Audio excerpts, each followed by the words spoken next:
Today we're going to go over some of the basics for setting up our Android phone.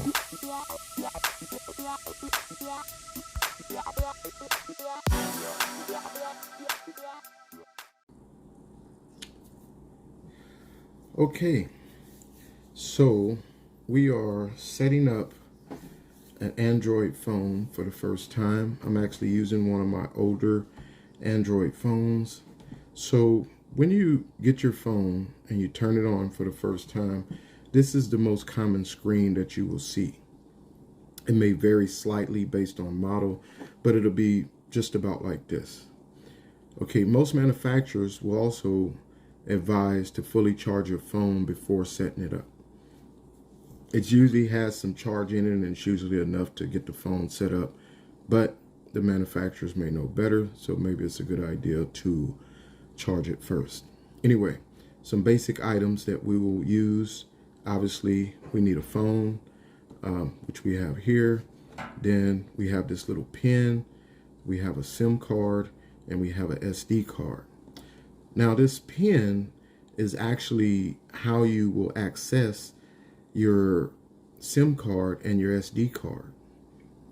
The older phones, if you remember, you had to pull the back off the phone in order to access the battery. You pull the battery out, then you put your SIM and SD card in. Now they have the phones that have a little hole on the side. So when you look in the side, and if you can see this little hole right here, right? So you have to use the pen to insert it into the hole, and then you simply press down. When you press down, the card slot pops out, right? So if you can see on the side, you can see where the little card slot is sticking out to the side, and then you pull that the rest of the way out. Okay, this is what holds your your SIM card, your SD card, and such. Now this one is a little different than most. So this phone that I got here, it actually has for dual SIM. So both of these are SIM card slots, and then there's an SD card slot. Okay, your SIM card is what you get from your mobile carrier to carry the data to your phone so you can make calls. If you don't have a SIM card, you're probably not going to be able to make calls unless you're on some type of Wi-Fi calling or something, which we'll talk about as well. So you put your SIM card. Also, some people say, well, how do I know where does the SIM card go and where does SD? Well, it's usually labeled, and it's a little too small here to see.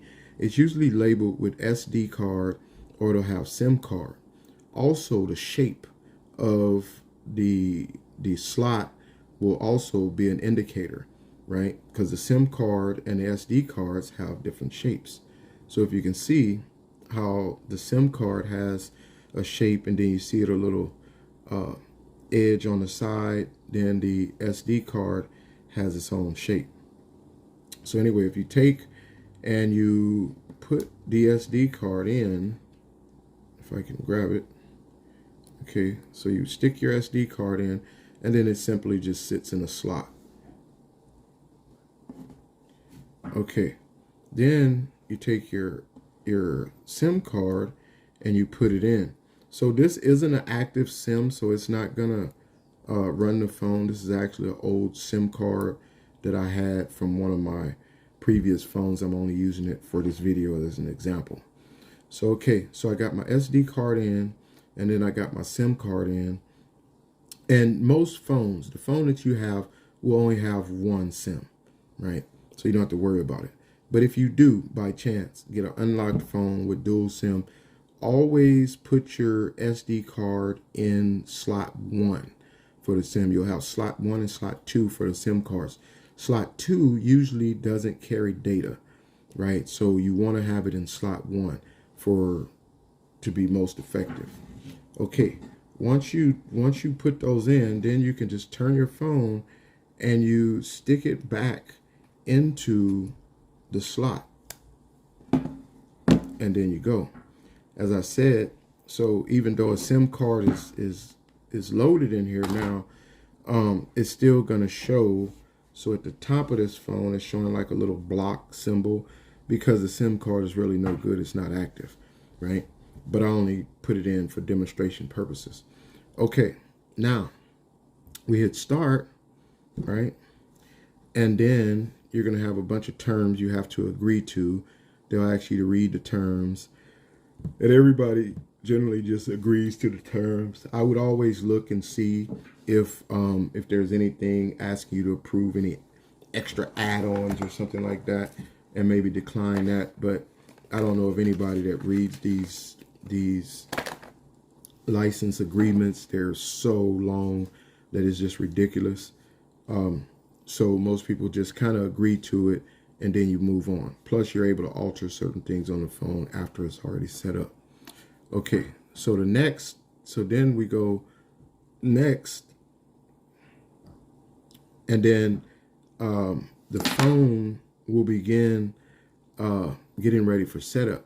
So generally, for the phone to get set up, it wants you to connect to the Wi-Fi, especially if you don't have a SIM card that works with data, right? So if you have a SIM card, a good SIM card with data, you don't necessarily have to set up the Wi-Fi, but we're gonna go ahead and do that. So you just tap your Wi-Fi, and then you have to type in your password for your Wi-Fi.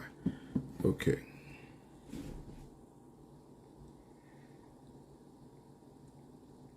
So you type in your password for your Wi-Fi, and then it's gonna begin.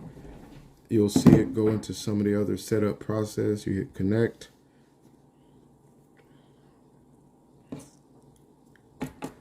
And then it will start the process of connecting to Wi-Fi.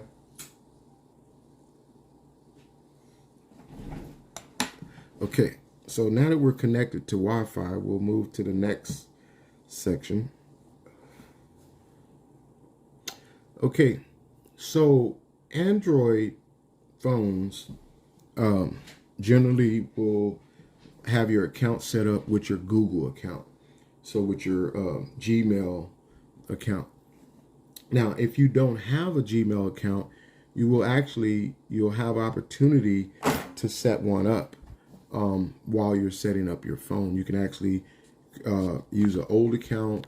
You can start a brand new account, however you choose.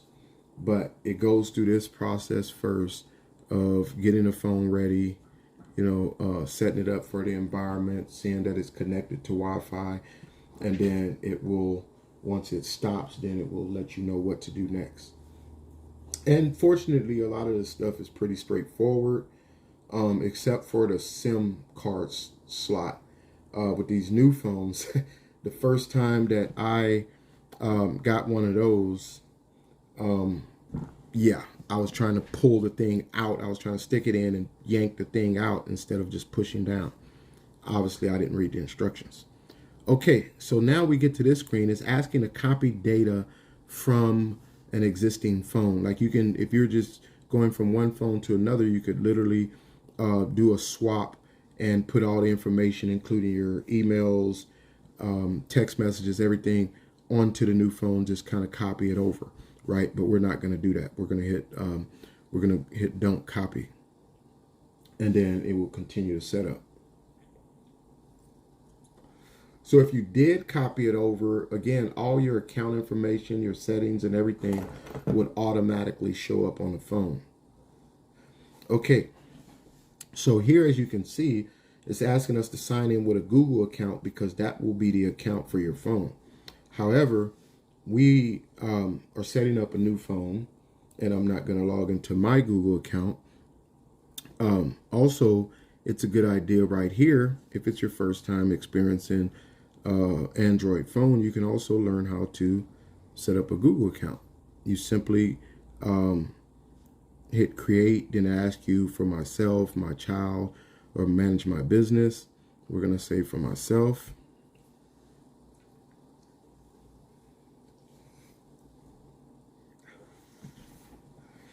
Then, so we're going to set up this. And sometimes, okay, we're going to call this first name. I'm going to call it Android. Oops. Last name, help. Okay. Android help. So obviously you're going to put your first and last name, and then you hit next. Okay, you're going to put your birth date on here.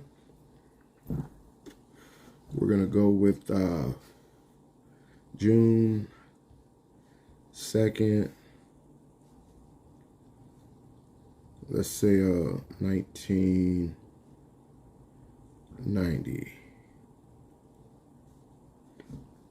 Okay, gender. You can put gender, male, female, rather not say. We're just going to put male, and then we're going to hit next. Now, when you're setting it up, it will give you some options as to email names that you may use, right? You also can create your own, but a lot of times, and I actually suggest you create your own, but it's interesting that a lot of times as you're trying to create it, even if you're creating it with your own name, it'll always say, oh, this has already been taken a lot of times. But for the sake of simplicity, we will just grab one of these that they're suggesting. We're gonna put help A412, and I'm not gonna remember that. Help A412. Then we're gonna hit next. Okay, now you're gonna set up your password, right? You can either show or not show your password. If you uncheck this, your password will type in and you'll just get little dots. It won't show with the password. But we'll go ahead and show it. So we will make our password. So it says a mix of letters and symbols, right? One way to use symbols and helpful to remember is if you have a word that has, let's say an A, for example, I like to use the @ symbol, or if you have a word that uses S using a $sign or something like that. So for our demonstration, we're actually gonna use the @ symbol, and we're gonna go A, that symbol.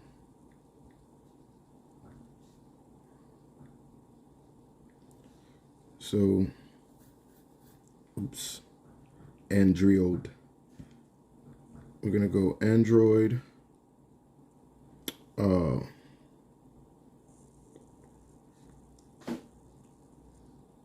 4, 5, 6, and then hit next. Okay, so then it asks you to add like a phone number. This is like so you can recover your account if you forget your password. It'll send you codes and stuff like that. So right now we're gonna actually skip this because, as I mentioned, we don't have a valid SIM card for this phone. So we're gonna skip this. But generally, it'll also give you a suggestion. So it'll say add your number, but it will pick up the number that's on the phone to ask if you want to use that or if you want to use another number, right? So I'm going to actually skip this, right? And then it says review account info. You can use this email to sign in later. Okay. Now we're going to hit next. So once you put that email on your phone, it will automatically be the primary account on the phone. So when you go in and you go to open like Gmail or Chrome or something like that, that account will already be attached to the phone and that email will show up, right? So first thing on most phones or new devices, computers and everything else that you get the privacy terms, right? It lets you know how they're going to share your information and how it's going to be used. So you just kind of scroll through that. You can read it, or you can just go down and agree, right? If you don't agree, then your account won't be set up, right? You won't be able to do the Google account without agreeing to the privacy. Okay. So we're agreeing to this. Then it's going to take us to the next screen. Right now it's setting up the accounts. Okay. So as you see at the top, it has our email address.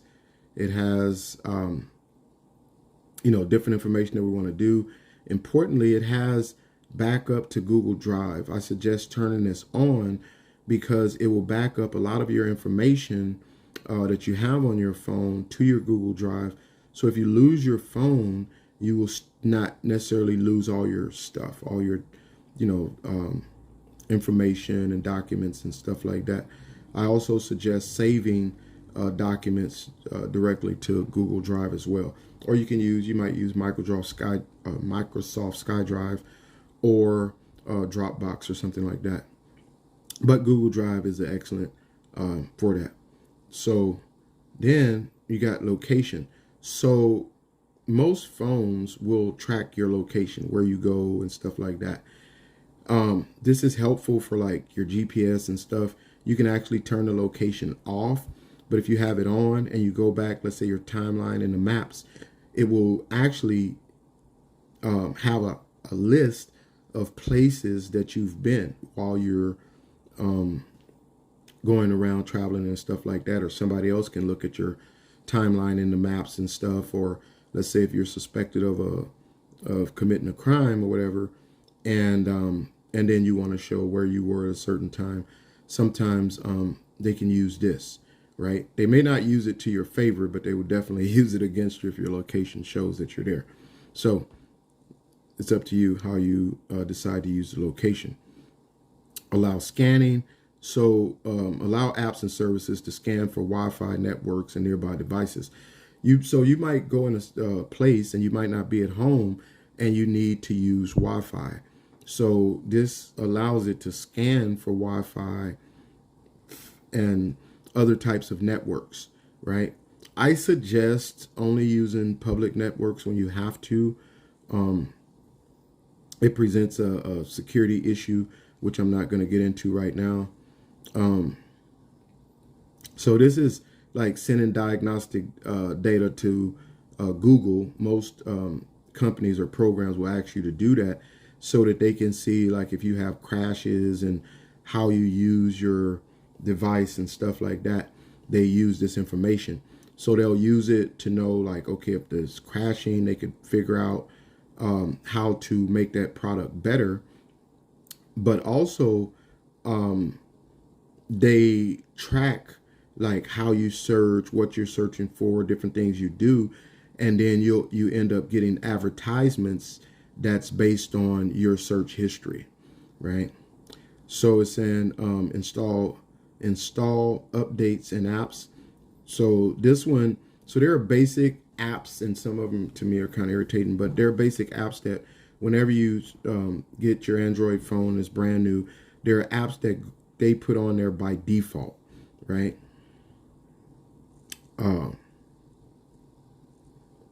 And so when you go in and you accept and it's setting up your phone, it's going to put certain apps on there that you may or may not want, games and other productivity apps and stuff like that. So I'm just going to hit accept.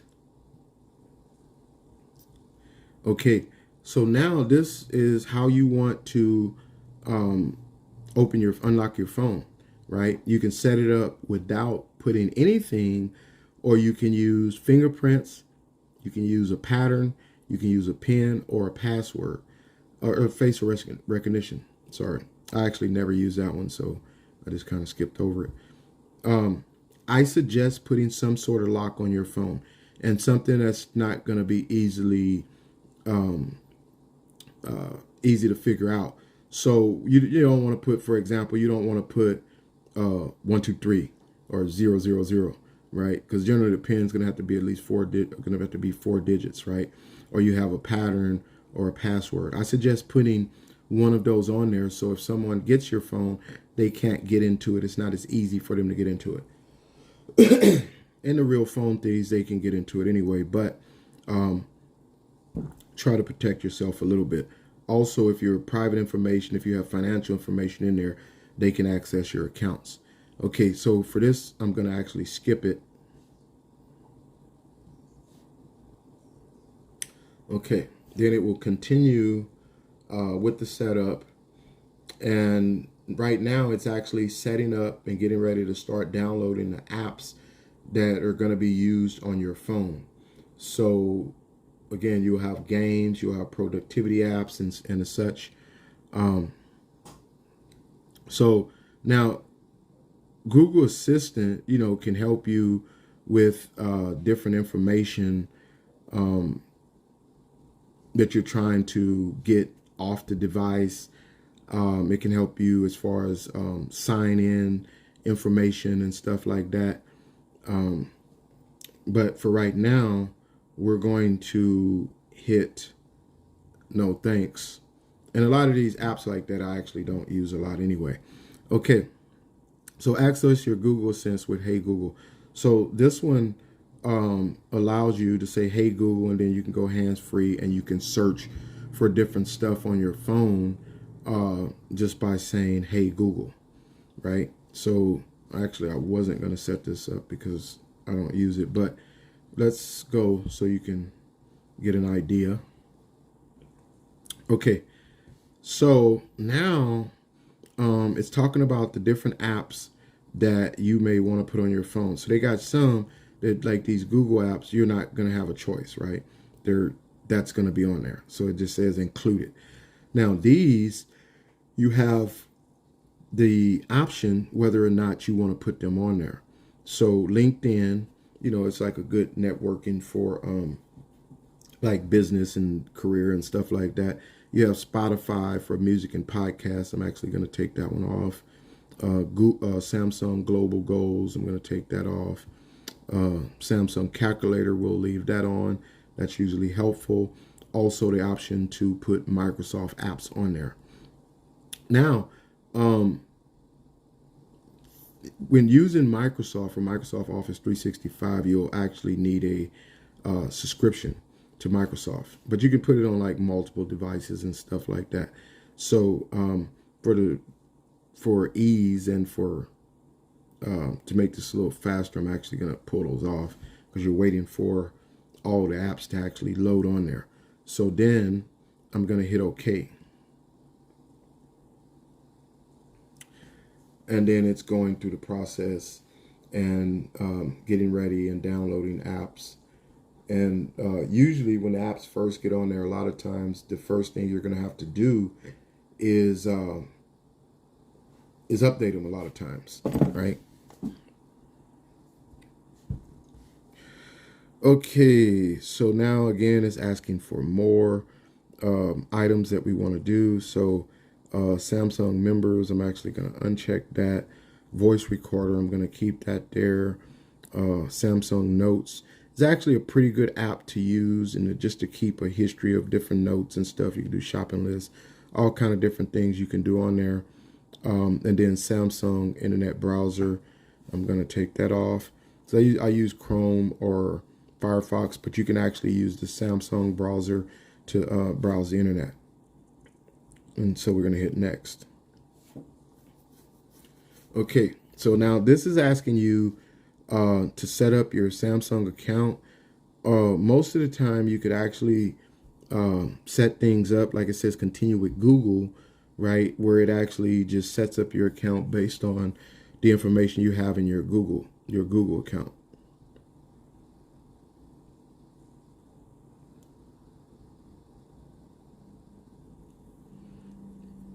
Because I had that weird name. I don't know if it's going to work with this. Okay. Yeah. All right. So Samsung Accounts wants to access your Google account. So whenever you're logging in or you're using your Google account to log in to an app or a service, it will let you know that it's trying to access your account. And it also lets you know what permissions you're giving them by default. Like these that are grayed out, you're giving them permission for these, whether you like it or not, if you sign in using your Google account. Associate you with your personal info on Google. See your personal info, including any personal info you've made publicly available. See your primary Google account email address. Okay, none of those are necessarily that bad. Okay, so these are things where you have options, right? Whether you want to see your language preference, we can put that. So if I did not check that, then it would not necessarily be able to see these things. See your age group, see and download your exact date of birth, right? So some of these, I actually, a lot of times you can just leave them unchecked as far as your privacy is concerned. All right, so now Google's warning you, make sure that you trust Samsung account, right? Because again, they're having access to certain data that you will have on your phone. So I'm gonna hit continue.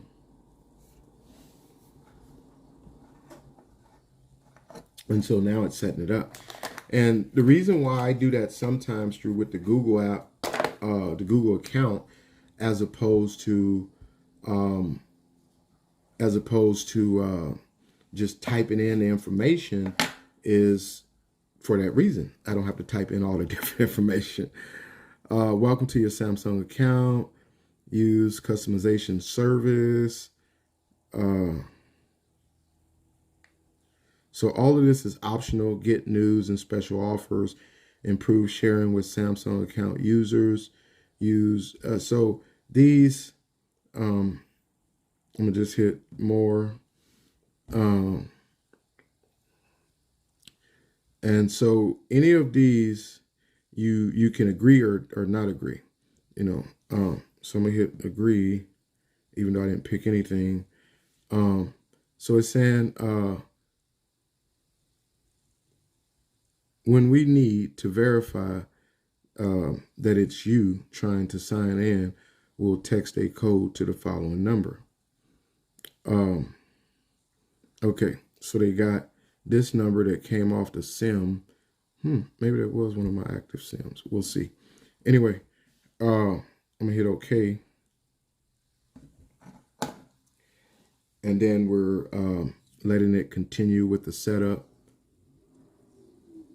Okay, account created. It says your new Samsung account has been created to your Google account. Has been connected to your Google account. Now you can just tap continue. Okay, so now the Samsung account is set up. And depending on what kind of phone, you may not need to set up, obviously, a Samsung account if it's not a Samsung phone. However, some of these programs and accounts will help you to get extra stuff on your phone that you may need later on to use for whatever kind of job or whatever it is that you're doing. All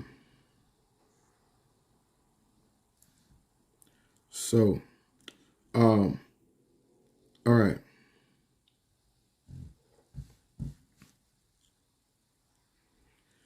So again, as I mentioned, I have this is a dual SIM phone. So I put the SIM card in SIM slot 2, which generally is not good for data, right? Because of the way that the phone was, I actually couldn't see the numbers on the SIM slots. So I just stuck it in the one that was easiest to use. All right, so this right here is showing you that it's still going through the setup process. It's installing the apps. It's talking about keep your phone safe. Then it says restart your phone. SD cards remove unsafely to prevent your phone from restarting unexpectedly. Save unsaved data and restart now. So this is about the SD card, because you can actually mess up your SD cards by moving them without ejecting them and stuff like that. I wasn't overly concerned. This is just SD card that I just had sitting in this phone. So if it got messed up, it's not a big deal. Also, I'm not gonna restart the phone right now because everything is still loading. Everything is accounts are still getting set up. So It's downloading everything from the Google Play Store. And then we have some here where it's talking about 2 out of 2 apps installed.